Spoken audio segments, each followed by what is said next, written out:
By nothing are our earliest farmers more remembered than by the monuments to the dead which they caused to be erected.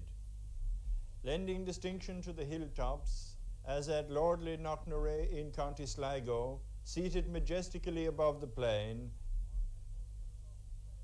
or as at Carrowmore, these memorials to the departed are the ever-living reminder of the love and perhaps also of the fear that men had for men in death. Sometimes the burial rite in these monuments was by cremation, sometimes by inhumation.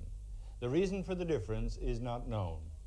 It may have been religious or may have indicated a social or a tribal distinction. Three kinds of graves of the Neolithic period are known.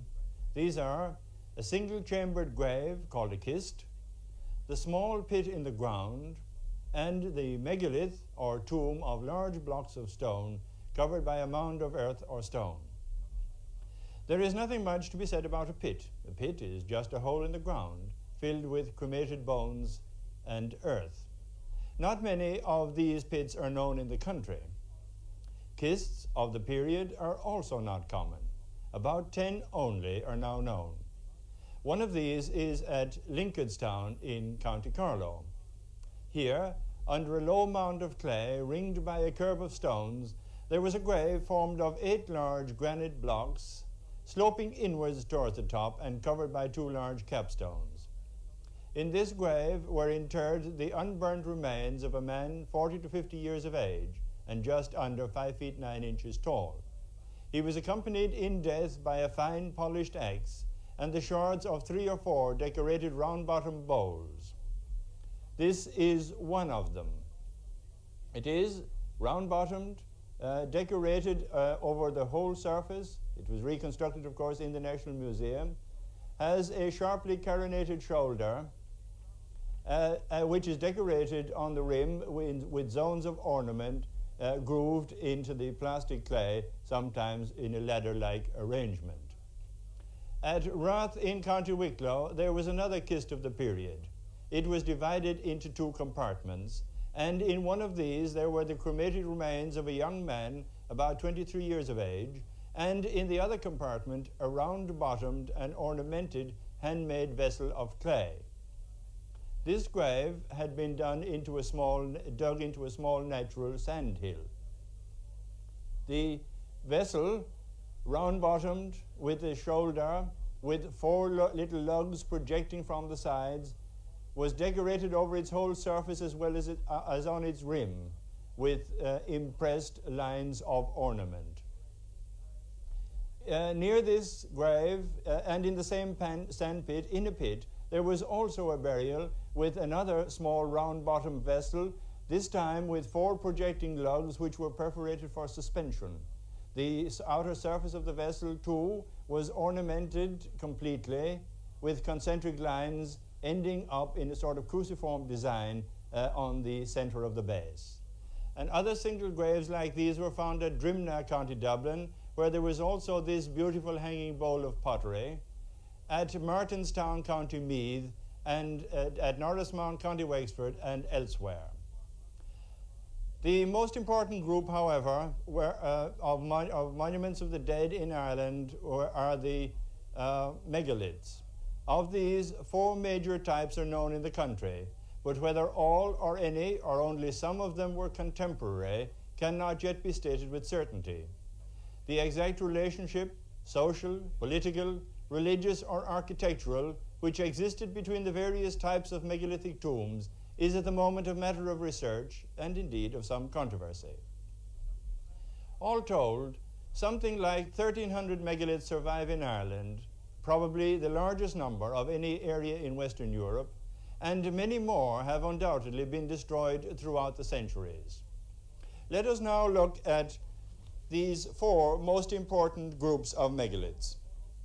There is, first of all, the group known as passage graves, and these are so named because they consist of a simple passage outlined by large upright blocks of stone leading into a central chamber.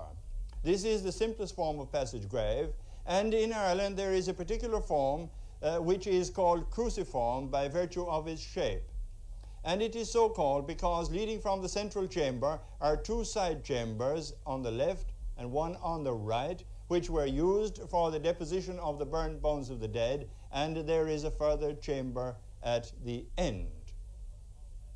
The second group of monuments, of megalithic monuments, are called court cairns, so called because in front of the burial chamber, or chambers, such as here, there is an open forecourt lined by large upright blocks of stone, and this is sometimes, as here, semicircular in plan, and sometimes 3/4 of a circle in plan, and sometimes a completely closed oval or circle.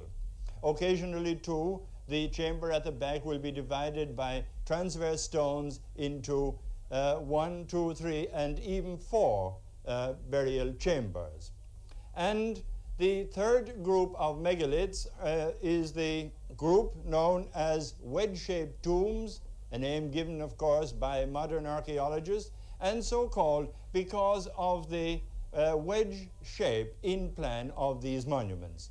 They are, as this instance from Bally-Edmund-Duff, County Dublin, excavated by Professors O'Riordan and De Valera, indicates, wider at one end than at the other. And here, usually at the narrower end, there is a small chamber, usually square in plan, and it is in this that the major burial deposits take place. And then there is the fourth group of megalithic monuments, that which in a way is most common on the countryside, because most spectacular. It is the group to which the name dolmen is given. Usually consisting of 3, sometimes more, upright stones, which one may here draw simply.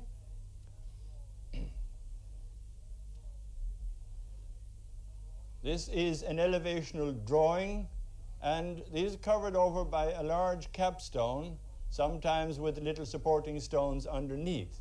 And when one looks at these in the countryside, and there are so many of them, the belief is that these were always so, and that the burials were possibly deposited in the ground underneath. However, it is true that originally, and there is evidence for this, these too, like all the other megalithic monuments of which we have knowledge, were covered by these large mounds of earth and stones and sods and other material.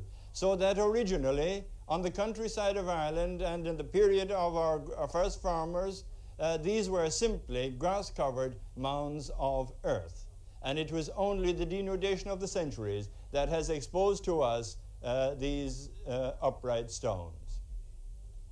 One of the most important, if indeed not the most important, of the passage graves known to us in Ireland is that at Newgrange in the valley of the Boyne.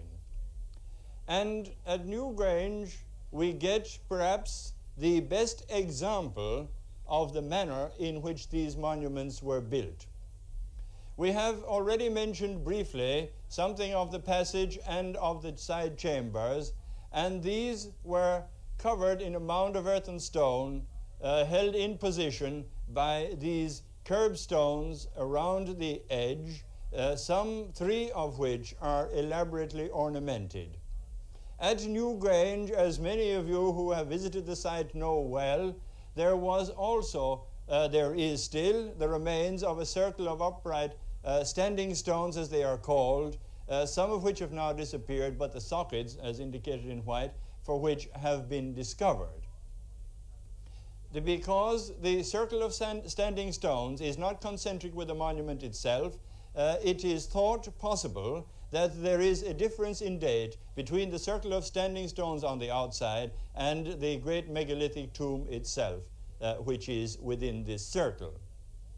Now, in describing the passage graves in a general way, we talked about the long passage leading in, and here at Newgrange, the passage from the entrance here to the back is something of the order of 62 feet.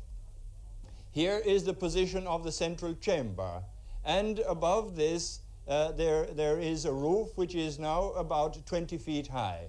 The passage was covered over by a series of flat lintels, and the central chamber and the side chambers were covered over on the corbel principle, that is, by the oversailing of one layer of stones above the other until the space to be covered at the top is sufficiently small to be closed by a single stone. And the whole was then covered by a large and high mound of earth and stones, as I have already mentioned, and this formed the counterweight which prevented these stones of the corbeling collapsing inwards and filling in the central chamber and the side chambers.